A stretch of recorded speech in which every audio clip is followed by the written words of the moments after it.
We're going to talk about beliefs we used to swear by that turned out to be maybe not so smart. There's no good, there's no wrong. It's just making sure that you're keeping momentum and making sure that you're taking action with new information coming in. What are some things that you used to believe that they're, best practices and you should be doing them, but now you don't believe it anymore? Especially if you have big shipments coming over, like how do you deal with that if price is going to increase? If we talk about Klaviyo's heading with B2C CRM, there's so much value in that tool that people are not leveraging right now because they're only thinking it's an email tool. Anyway, maybe that's a podcast on its own. But, I mean, a lot of what we say can be a podcast of its own.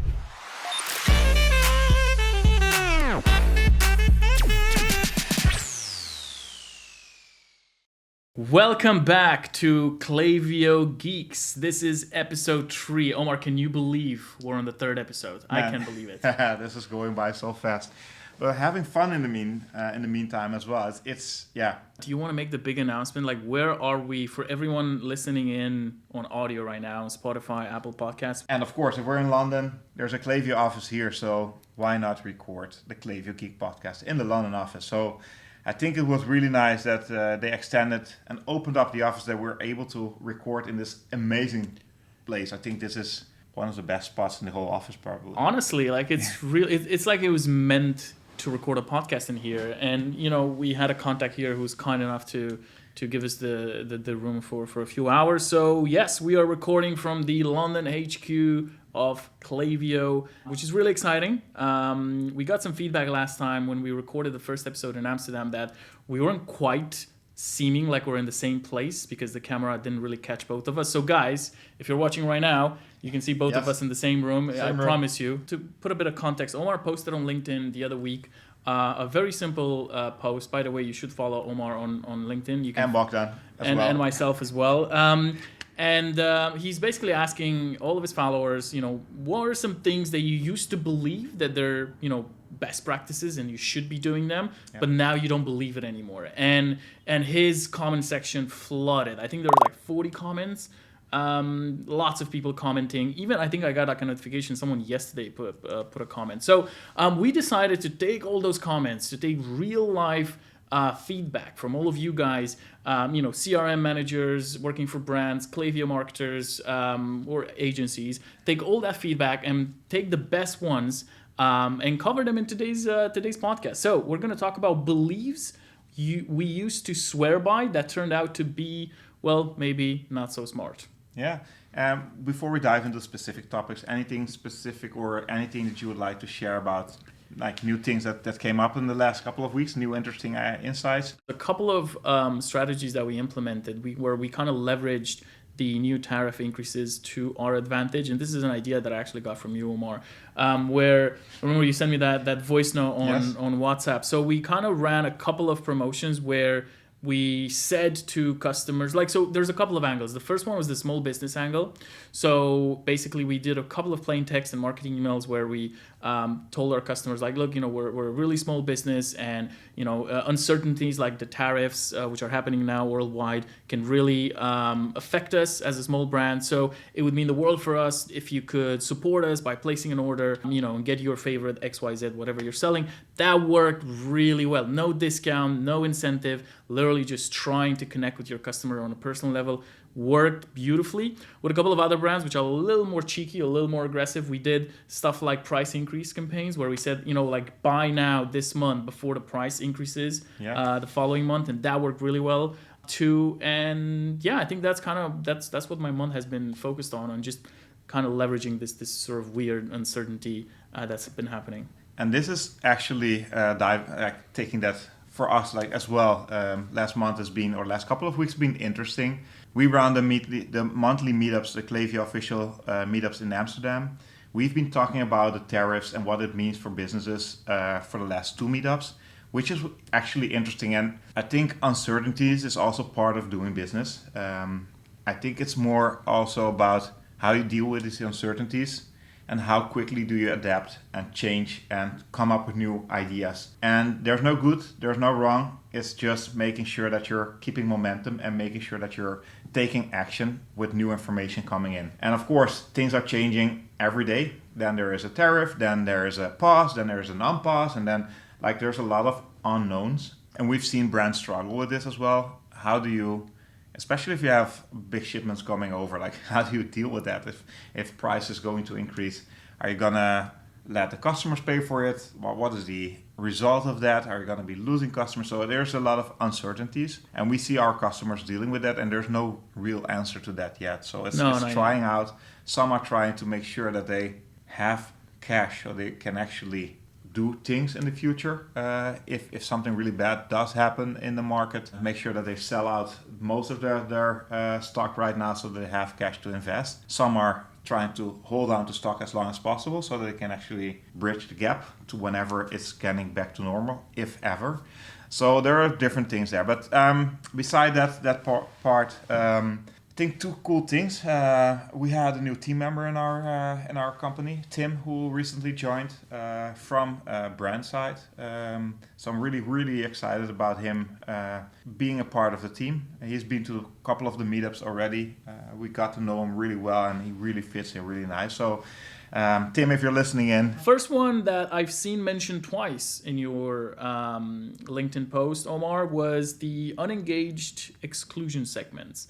And essentially, to give a bit more context there, some of the people commenting on LinkedIn were saying that they realized in time how adding too many exclusion segments was actually hurting the reach that your campaigns can have when you run any type of promo on email. And this is something that was really interesting to me, because when you first start into the industry, and a couple of years back, I think in 2020, when I was still learning the ins and outs of Klaviyo, this was one of the main things that I always heard left and right, which is that you have to create all of these crazy exclusion segments, like create the unengaged 180 to 365, bounces, people that have placed an order within the last 7 days.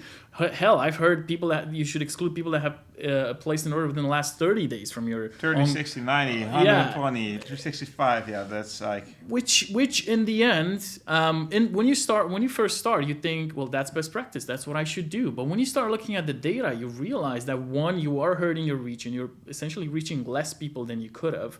And two, talking specifically about customers, you don't realize, I didn't realize until much later in my career, that a lot of the repeat orders, I think on a case-by-case basis, it depends what type of brand you're running, but I think in most cases, a lot of the repeat orders are coming from recent customers, people that have placed an order within the last 30 days, because that's when a lot of the momentum is happening, and that's when they actually want to come back and place another order. If you have, the more complementary the product line you have, obviously the better. So that's the context. Omar, would you like to add anything on that? Yeah. Before we dive in, always look at your own data. Try to understand if this makes sense, because the one thing I learned as well, things that make sense or like industry standards things to do don't always work for all the brands. So whatever you're doing, all the tips and advices that you're hearing, make sure to test it out to see if it makes sense for your brand, because it might be completely the opposite of things. And I think that I'm not going to dive too much into that. Like there's so many things I can tell about that, but I just wanted to give you that context as well. Always be smart about things, because you don't want to end up hurting your deliverability as well. So there are metrics that you need to keep into consideration, like the positive ones, but also the negative ones if you're trying to change things and improve things. So specifically on the unengaged groups, or basically on the segmenting of groups, essentially what you're trying to do is maximize the amount of people that you're able to email or get in contact with. If you are excluding people, it means those people won't have a chance to interact with you. And if you're especially excluding unengaged segments, it means that those people will never have a chance to engage with you again if you're not emailing them.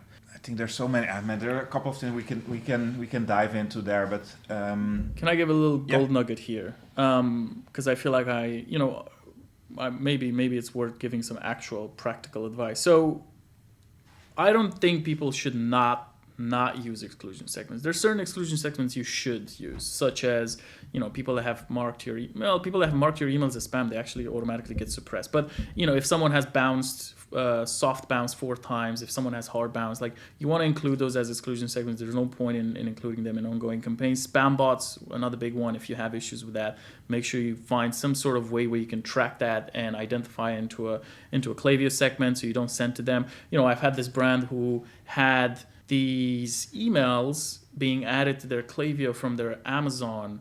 Oh yes, definitely. From their Amazon integration. And if you have marketplaces, that's it was some people don't know. Crazy. Our metrics were plummeting because we were sending to these thousands of Amazon email addresses, which kept basically not interacting with our emails. And I was like, why do we have like 19% open rate? So again, if you don't look deeper into the data and you just send campaigns one after the other without investigating some of these things, then you might never spot it. So again, definitely include some of those exclusion segments. But what I would like to say here is to make sure that you're not ending up with this unengaged segment with 50,000 profiles at the end of the year, people that haven't received any emails in the last 90 days. And you can actually inspect a certain segment in Klaviyo by literally looking at the engagement. And you can see how many people from that segment have received an email in the last 30 days, have been slightly engaged, moderately engaged. I highly encourage you to explore that feature because it's really, really cool. I think it was 3 years ago. No, actually it was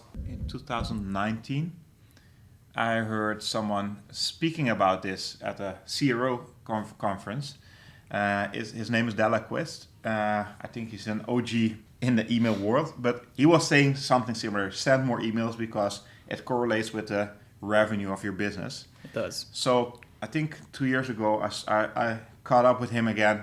He reminded me of that thing, and I started looking into Klaviyo and creating a couple of segments. So one is how many people did receive an email in the last 90 days, 30 days. To basically get an understanding of how many people are we sending emails to, how big is the list, and how many people are engaging with email. To have an understanding how big of your list are you emailing in which periods of time. So normally there are different ways to go about this. Sometimes it's good to segment out. If you put a strategy around it, for example, including people in bigger sales, if they're unengaged, have never bought or opened or clicked an email in the last year, it might be that they won't interact with you again. So you have to be smart about it. But having an understanding how much of your database are never receiving an email, for me, was an eye-opener. So that's something really simple you can do in Klaviyo already. Create a couple of segments and try to understand, okay, how much of your database is just sitting there without getting an email ever. Then ask yourself your question if you want to keep them on because you're paying for them in the end of as of now you are actually, yeah. So and then ask yourself as well, at least look at how many of those are actually customers, because there's a nuance there. If they're prospects, 0 orders, there might be a case there for potentially suppressing them, because if they've been on the list for a year and they haven't placed any orders and they're also unengaged and they receive emails, then that's when you can kind of, like, this is what I always say, you should, if there's anyone you want to suppress, just suppress prospects, because those are the ones that have pretty much not interacted with you in a monetary way. But with customers, I see a lot of brands where they ignore customers past the 90-day to the past time period. And what I wanted to bring up, I think you'll like this, we talked about it before, is the 95-5 rule. The idea that only 5% of your customers are in the market to buy. And everything, Klaviyo gamifies the 95-5 rule by telling you only to email engage 30, because guess what? In engage 30, there's probably going to be the 5% that are in the market to buy. Meta does this really well, where it shows your ads to the 5% of their users that are in the market to buy. So the framework applies to anything. So if you continue to use the framework and only focusing on the 5%, you forget about the other 95%, which are your future customers. They might not be ready to buy now, but they could be ready to buy in the future, which goes really well with what you're saying, to try and email more people, more into the past as well. They might have engaged with you 270 days ago, but just because you're sending an email to someone and they're not opening it and clicking it, doesn't mean they're not seeing it. I get plenty of emails from brands where I never engage, but I still consciously I'm aware of the fact I got an email from them. It's this gym brand that I I think I haven't made a purchase in over 6 months, and they sell creatine. And I always see their emails. I see them in my notification bar, and I just swipe it away. I don't want to unsubscribe because I have a commitment towards them. I would never want to unsubscribe. But from their point of view, I'm an unengaged customer who placed an order 6+ months ago and never opens and clicks their emails. What is a best practice email marketer going to do? Probably suppress me or probably not email me anymore. Now, I just placed an order from them just 2 days ago because they launched a new flavor for their protein. And I was like, oh, that seems cool. Opened, clicked, bought, which kind of makes an interesting strategy there. If you do want to re-engage past customers, do think about actual like business ways you can do that, like dropping a new product or having something cool to announce. Anyway. I think that, you just want to make sure that you send the topics that might engage people, the higher engagement, like discounts might be one of them. Sometimes like increasing motivation by giving a discount, but you can do that in different ways as well. And towards the point you were making, I think I've mentioned this in a previous podcast probably, but even if people delete your emails, they will still see your brand. So they will still see you in that inbox. So I think in that sense, it's really important to understand if you're talking about ads, if you're doing marketing, like putting up 100 of ads somewhere, you're also checking the views, how many views, interactions, and stuff like that. So even with email, it's the same thing. It's also an impression that people had with your brand. If you keep that consistently, not sure if they're gonna buy, but at least you will be top of mind. If they want to go and buy something, they will probably remember you just because you've been telling a story in that inbox. Yeah, no, 100%. The other thing I wanted to touch on really quickly, because I think we're gonna move to the next topic, which is slightly different than this one. I'm gonna call out to this incredible follower of yours, which is myself, who said that one of the beliefs. All right, really cool. One of the beliefs was that you shouldn't exclude recent customers from regular sends. And I tested this just before you posted that thing on LinkedIn. And I created multiple segments. So I created first time customers 0 to 3.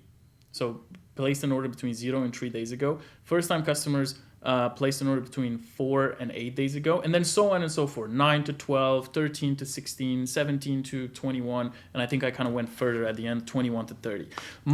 What I wanted to see, and you can see this in a cohort analysis as well, but I was really curious on at a campaign level, based on the type of campaign that you're sending, whether it's a promotional or whether it's something soft like a content, product focus, whatever, which of these different cohorts of customers will come back to purchase again because they received that email. And I was really surprised to see that, with the exception of the 0 to 3 days, which we got $0 from them on all of our tests, regardless of being a promotional campaign with a discount, regardless of being product focused, it doesn't matter. Even I think we did cross sell as well, where like it was a complementary product to the hero product that gets bought most of the times.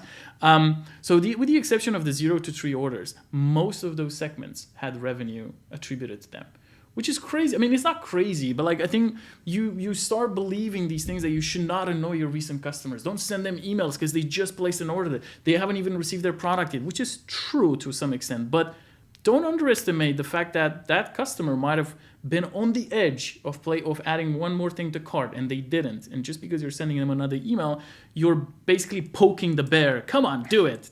You know what I mean? So I have a similar thing. I think some 4 years ago, working with a fashion brand.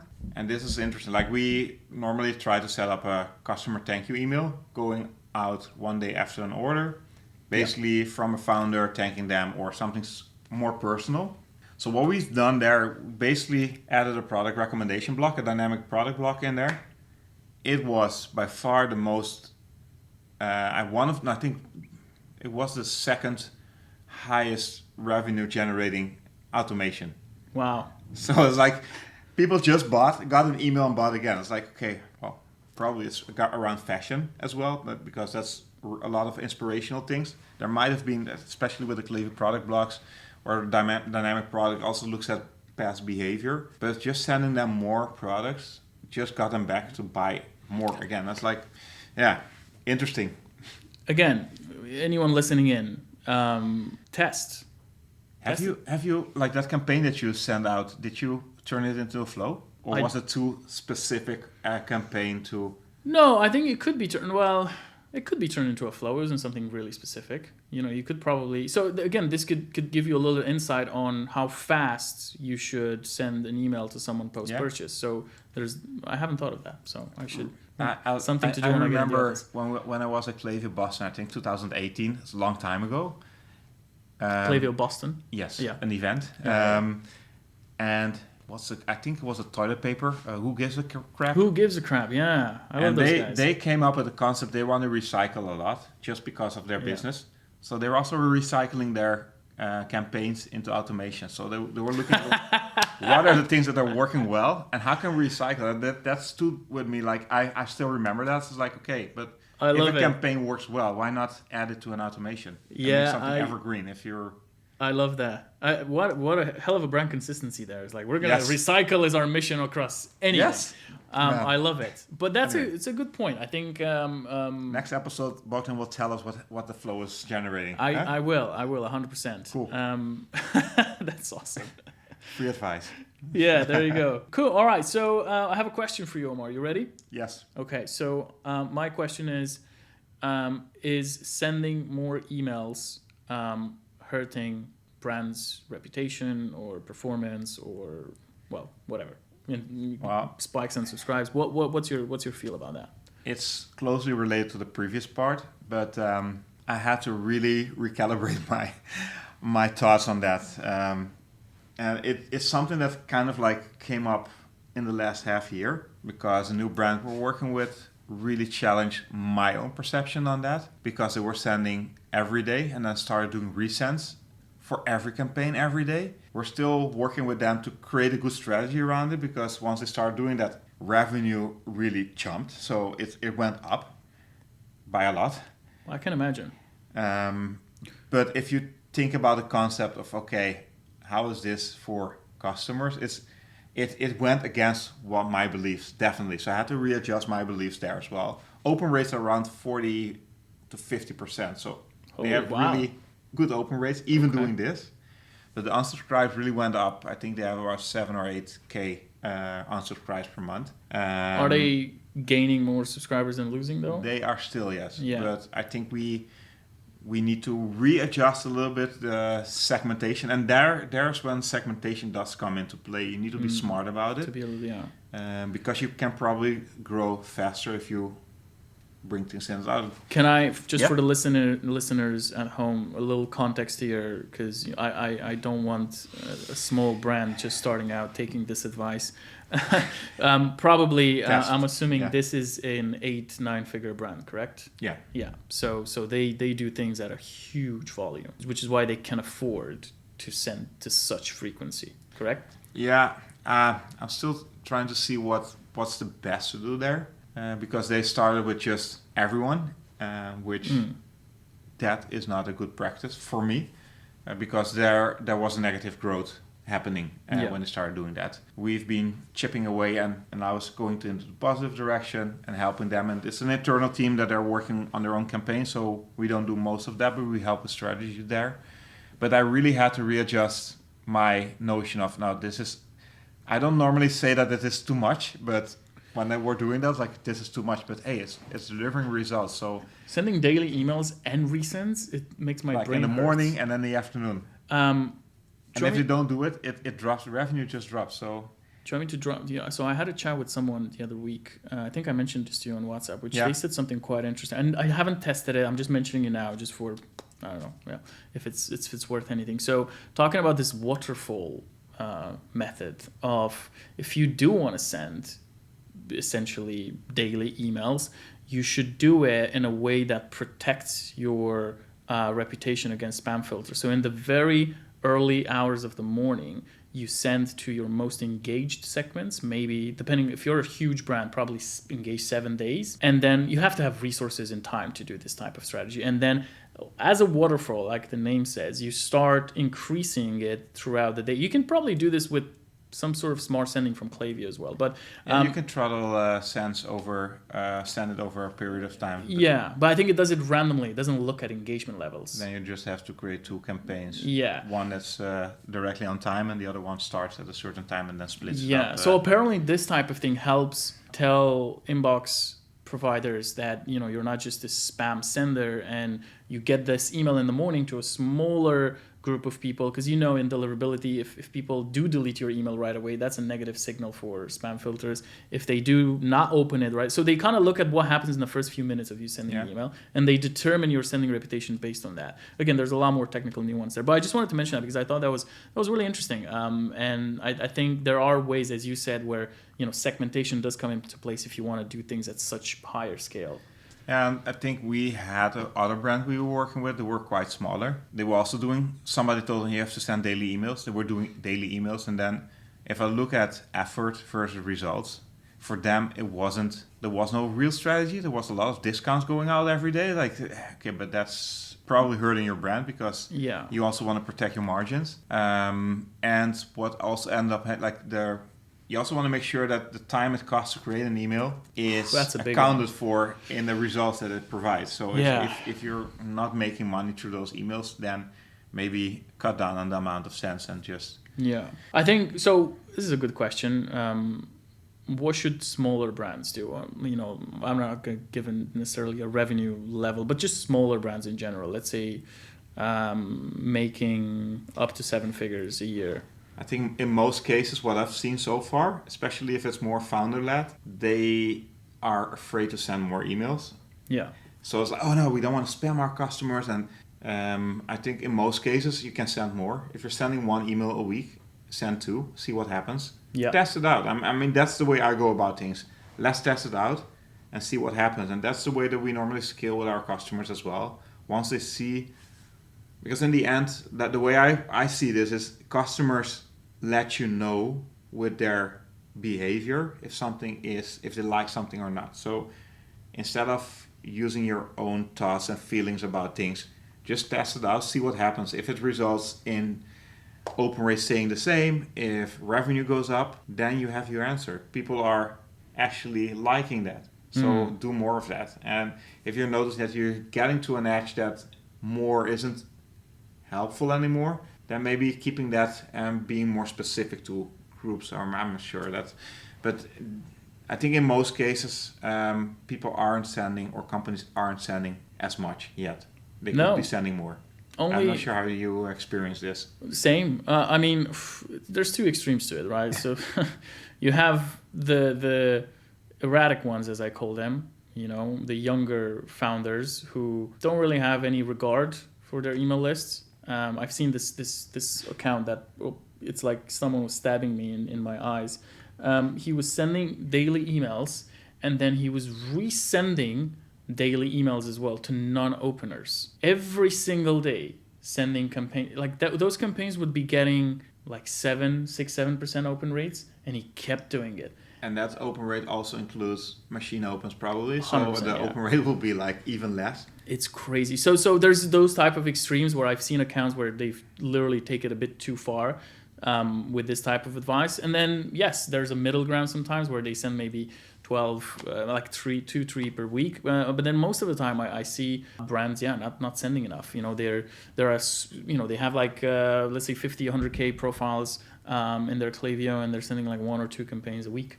One of the biggest mistakes I see is that they organize these promos and they do like 2 campaigns for it. It's like Memorial Day sale, shop up to 40% off, Memorial Day sale expires now. I'm like, to me, that's like a 9-10 email campaign promo. Yeah, you can squeeze more juice out of it. You can, and you can use segmentation to help you leverage that. You know, send to customers and have a higher frequency to prospects, lower frequency to customers. Yeah. Again, there's plenty of ways to do that, and again, I think it's just lack of understanding and fear of, you know, a high unsubscribe rates and annoying customers and all these type of things that we kind of mentioned already. But yeah, it's... I think this section is all about, like this podcast is about challenging your beliefs, and the best way to do that is just test out new strategies to see what beliefs do I actually have that might be not true. Yeah. And how can I either look at data or challenge that with some experiments, some tests to see if an alternative strategy might actually prove your belief wrong. Because if it proves your belief wrong, probably there's money on the table that you're actually not capturing right now. Yeah, and I think with that, would you say that's a wrap for this part of the topic? Just aware of time. I don't know how many. We're almost. So I'm gonna let's just do this really raw. Would you agree? Like, I'm gonna give you a choice here. So we can talk about loyalty. Yeah. We can talk about metrics trap, or we can talk about the strategy fallacy. Which one would you want to go into? Considering I would think we might have another 15 minutes. I will. Let's do loyalty. Loyalty. Okay. But this will be a different podcast altogether. 100%. And the metric trap, I think there's like 2 things I want to say about it, and we can get it done in 1 minute. Amazing. So, okay. This is a good one. I know you'll like this one. Yes. So loyalty is not just a tool. And I really agree with that. Do you want to give some context? I think not just a tool. It's not a shiny object. And I've seen brands like, hey, we need to do loyalty. I've seen this tool. This is like... loyalty is, and it's not just points either. It's so much more. I see a lot of tools that are positioning it as hey, we can collect points, but even like in the meetups we have had, there were some really in-depth discussions around loyalty where I actually took a lot of note because they were in the same beliefs as I had. I actually expanded my beliefs on that part. I think loyalty is a different beast altogether. And it's just more than points. I think, yeah. So a lot of people think loyalty is just installing a new software and, yes, doing.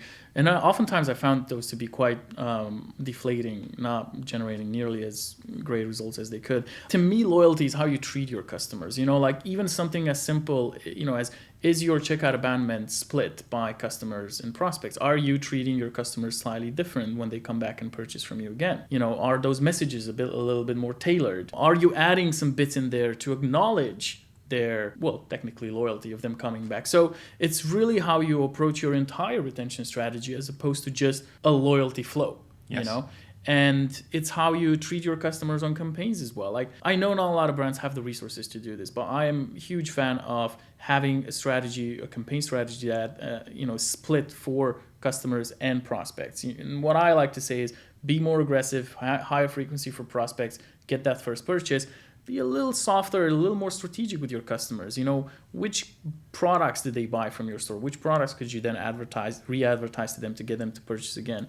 And how could you do that at scale without, as you said earlier, really good point, not spending hours on a campaign and the result of it not being nearly as large as the input, which happens a lot, where you get these brands spending hours on a campaign sent to 434 people who have bought a red dress in the last 30 days and they make like $100 from it. So that, to me, that's kind of why this is an important topic, because we're misunderstanding slightly what loyalty should really be about. Loyalty is even, to me, like including a little note in your product package to customers. Most people probably throw it in the trash, but it's something to kind of improve things a little bit. I actually also talking about customer experience as well, which is important.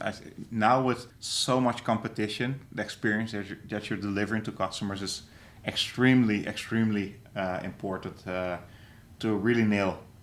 It's like the baseline already. But I think for me, loyalty, definitely, the way I see it now is how can you create a system or something that allows people to experience your brand or your services even better. So by doing more of it, they actually experience your brand better. There was someone at the meetups that explained this, like they were working at Tesla. The way that they described it, they set up a system that by referring others, you will get like charging credits, free charging credit for a car. Right. So by having some sort of like a loop going on, the more you did of something, the more you would actually experience your car better. So that notion of thinking about how can create systems which is maybe a little bit more exclusive or treat people differently based on how well they're using the products, or create a system that allows them to actually experience that product even better, or that service, or I don't know, something that relates to that specific thing as well, and or that specific product they're selling. One of the things we're now like investigating loyalty for one of the clients we were working with, and they are selling sim racing cockpits. Yeah, Like you Formula mentioned One them. racing, driving cockpits. They also want to do something with loyalty. And the one thing I'm saying, like, how do we, instead of, yeah, here's $10 off, or here's $15 off, which is it's a monetary value, and it brings it outside of what people are intrinsically motivated about. Yeah, yeah. So how can we create a system? Like, what are the tools that they're using? What is the software? What is the racing software they're using? Like, maybe giving them free credits for like a game that they can use will let them experience the cockpit even better. So what are maybe I love that. gloves for their steering wheel, or specific things that they can like pimp up their rig with? Like things that allow them to be a bit different or have exclusive things that others don't have because they're more involved with the brand somehow. I'm not sure if I'm explaining it right or if it's... I got it. And I think there's two things here. First thing is a lot of brands are lazy. I'm really sorry to say. But they expect that, I'm just going to build, I'm going to create a loyalty program, going to set it live, and well then, tick, loyalty done. Yes. But you literally just said it. It's so much more than that. You probably have to invest resources across many different mediums to really create an idea of loyalty. And the second thing is that, the second thing is split on a couple of things, but I think oftentimes, especially with Klaviyo, which we love, it's a great tool, but it is gamified oftentimes where, you integrate a loyalty tool with Klaviyo, and you teach e-com owners to track loyalty through revenue from a flow, which is flawed. Does that really mean my loyalty program is working just because I've sent an email to someone telling them they have a few points left and they place an order?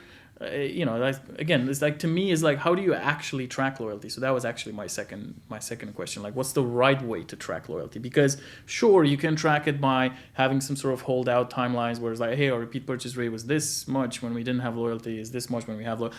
I don't know, but I think loyalty is definitely not tracked by attributed revenue, and it's tracked by looking at deep metrics within your business. And oftentimes, it can be tracked. Yeah. You can pause.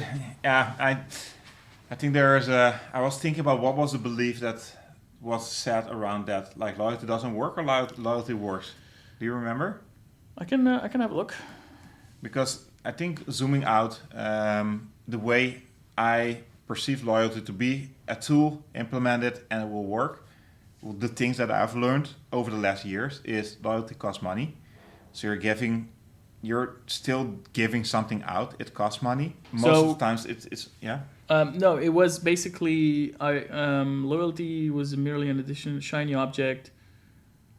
To own loyalty, you need to factor in the cost, make it more than just points, create a system. It's not a flick of a switch, takes hard, consistent work. That seems like something you would say. Yes, definitely.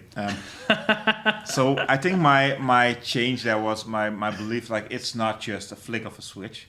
To implement loyalty, you need to sometimes even do some research to understand what are the things that customers are really, why are they buying, what are they solving, what is making them really excited about your brand, and how can we create something, a special edition that only they have access to. It doesn't have to be always a discount or points. It can be different things. It might be, we worked with a brand that was a big influencer in the Netherlands, and the way they've done it, they made some exclusive, like you're getting additional free samples, you're getting maybe a sit down with the influencer ones, like make it exclusive. It doesn't have to cost that much money always, but understand that creating exclusivity is also, why are people buying from you? What makes you different, and what are things what are customers expecting from you, or what else would they want to have from you, and try to create something around that.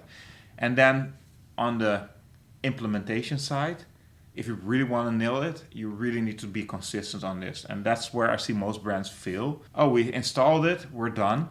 No, you need to make sure you send out the messages. You need to be consistent. You need to say it everywhere. Like it should be something like you should drive the people to subscribe and create accounts, to create the loyalty accounts. To like, these are the things that you need to over and over and over. Like even in campaigns, make sure that you're sending out how many points or which brackets they are, if they're a gold member or whatever not. And airlines really do this really well. They do, yeah. If you do it really well, and I I'm subscribed to different loyalty programs. Even for my supermarket I'm doing, like where I do groceries, I find it so interesting to look at my own behavior, because I know I actually paid for that. It's like 10 euros or something. But the benefits that I'm getting are more than that it costs. Yeah. And then when I have a decision to make, am I gonna go to the competitor or not? I'm like, yeah, but I have a loyalty here, so I'm gonna go there. Yeah. Even with flying, I have the same thing. So in a way, you can say whatever you want if you're pushing this the right way, and if you're engaged with a brand. For those groups of people, this might be the decision moment to choose you over the competitor as well. So, and isn't that what is it all about? Yes. You know, to be you, to make yourself the first choice when they're again in the market to buy. And I think you said it right. Like, there's a lot of brands just turn it on, but they don't have enough touch points. You know, it's like, No. well, where did you advertise it? It was like nowhere. It's like it's not even on the website. So, yeah, no, 100%. I think this is for next time we're going to cover this in maybe an episode of its own. Yes. We should look at a couple of real life examples of brands, whether big brands or smaller brands, D2C, that are doing loyalty really well, and that goes beyond just a mere loyalty program. I think that would be cool. Yeah, like a little okay. breakdown. Yeah. Maybe we can even like have a resource for people to download. That would, anyway, just something cool to mention there. All right, so we're gonna get kicked out in about 20 minutes from the beautiful Sydney Kingsford Smith room here in London. In the Klaviyo office. So let's just mention a few things about the metric trap, Omar. I think the metric trap is basically, for me, the most important thing. We only have, I'm going to try to keep it in 2 minutes. Whenever you're optimizing something, you can have the relative and the absolute numbers, relative being the percentage and the absolutes being the hard numbers. Whenever you're trying to improve anything, I would want to grow on both sides, because you can, I think there's a saying, if you torture data long enough, it will confess to anything. You can show something like, hey, we increased this by 90%, but it probably meant 2 new orders. Yeah. I would rather have 500 new orders and have a 2% increase than have a 500% increase and have 5 orders, for example. So in the end, of course, you want to, the percentages, you want to also make sure that that's growing. That allows you to create views of segments and see how things compare to each other over periods of times. The absolute is actually what's driving business value. So you need to, make sure that you're actually focusing on both, actually. I think that's good. I'm not going to add too much to that. All I could say, a little controversial, is if you're a brand, this is one of the biggest traps you can fall into when seeing case studies online. Case studies from softwares, from agencies. They are often really good at framing things as if they've literally brought that brand back from the dead. So just make sure you understand the full context of whatever you're seeing. You know, if you're seeing some sort of case study, how we added, 50,000 to the bottom line for a brand. It's like, yeah, but what does that even mean? So I think aside from just the difference between absolute and relative, it's also just the real context of something. When you say something has increased from this to this, but what was the context behind it? What happened in that period? Was it a product launch? Was it, I think that the context is most important. So that's all I'll say.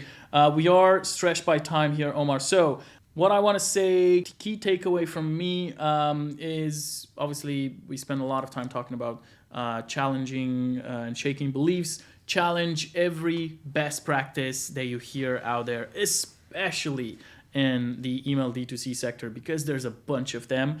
As Omar said, try it for yourself, test it out. Even if it's something that you've been told you should never do, like it's taboo or some sort of thing, just try it out, see what happens. Like if you do have that decision-making power, try and do things differently. As I like to say, try and do better. What about you, Omar? I think same thing. Don't assume everything that everyone is saying is the truth. Even your own beliefs, you will see over time. You probably have a couple of examples on your own if you're listening to this. Things that you've thought weren't true after all. So that means keep an open mind, test out new possibilities, be smart about it. I mean, if I tell you can fly, don't jump out of a window. You still need to be smart about things. Such a good example, yet so basic.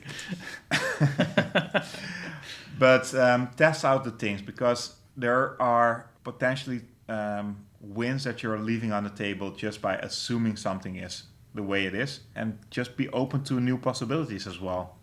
Love it. Yeah. All right, guys, this is a wrap for episode 3 of Klaviyo Geeks. Episode 3, wow, I can't believe it. What I'm going to say in the final moments of this episode is if you did enjoy this episode, please don't forget to rate it. If you're listening on Spotify, that is one of the best things that actually helps us put us higher in the rankings. I did research, so I know. Do rate the podcast, give us 5 stars. If you didn't like it, then don't rate it. And send us an email and give us some feedback, or send us a message on LinkedIn. My link is really easy, linkedin.com/in/Klaviyo. Still don't know how you got that. If you're listening anywhere else, comment, give a like, whatever, show your support. You know, we're just getting started with this, so anything, we appreciate every little gesture. And finally, if you do know someone who's still stuck in 2003 email strategies, maybe share this podcast with them, share this episode with them, and you know, maybe they'll love it. Yeah, and if you have any topics you would like us to discuss and go over, feel free to send us a message. We'll gladly start adding those things in as well. Yeah, we should probably get an email address created. Yeah. And until then, just reach out to us on LinkedIn. But thanks again for sticking around with us on the 3rd episode of Klaviyo Geeks. From the Klaviyo office. Yes. From the Klaviyo office here in London. My name is Bogdan, co-host, and I'm here with Omar, my good friend from Polaris, from Netherlands. Guys, we'll see you next time. Bye-bye. Ciao.